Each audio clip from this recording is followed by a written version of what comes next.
أعوذ بالله من الشيطان الرجيم. بسم الله الرحمن الرحيم. يا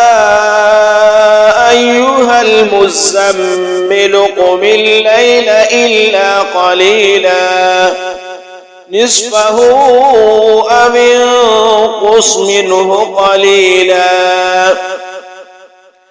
أو زد عليه ورتل القرآن ترتيلا إنا سنلقي عليك قولا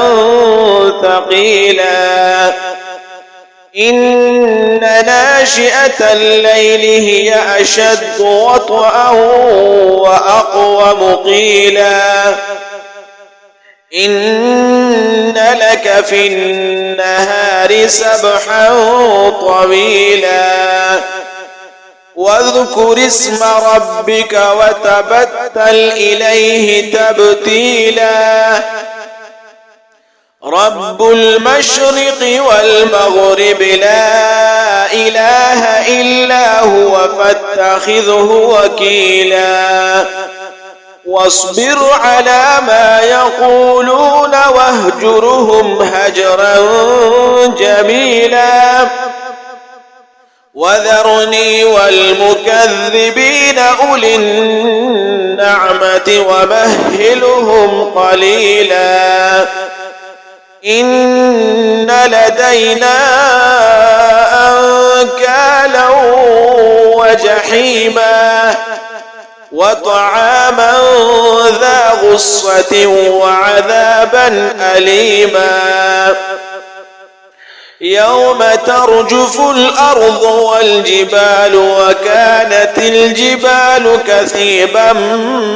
مهيلا إنا أرسلنا إليكم رسولا شاهدا عليكم كما أرسلنا إلى فرعون رسولا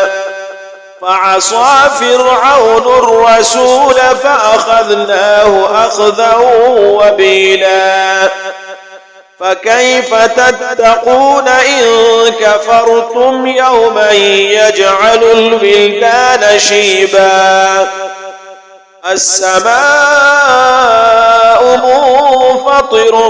به كان وعده مفعولا إن هذه تذكرة فمن شاء اتخذ إلى ربه سبيلا إن ربك يعلم أنك تقوم أدنى من ثلثي الليل ونصفه وثلثه وطائفة من الذين معك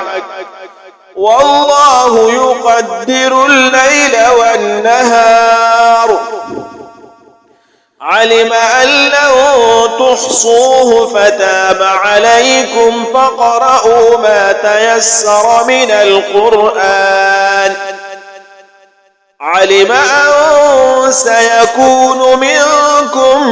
مرضى وآخرون يضربون في الأرض يبتغون من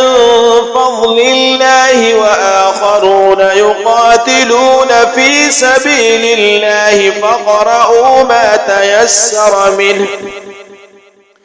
فاقرؤوا ما تيسر منه وأقيموا الصلاة وآتوا الزكاة وأقرضوا الله قرضا حسنا وما تقدموا لأنفسكم من خير تجدوه عند الله هو خيرا وأعظم أجرا واستغفروا الله إن الله غفور رحيم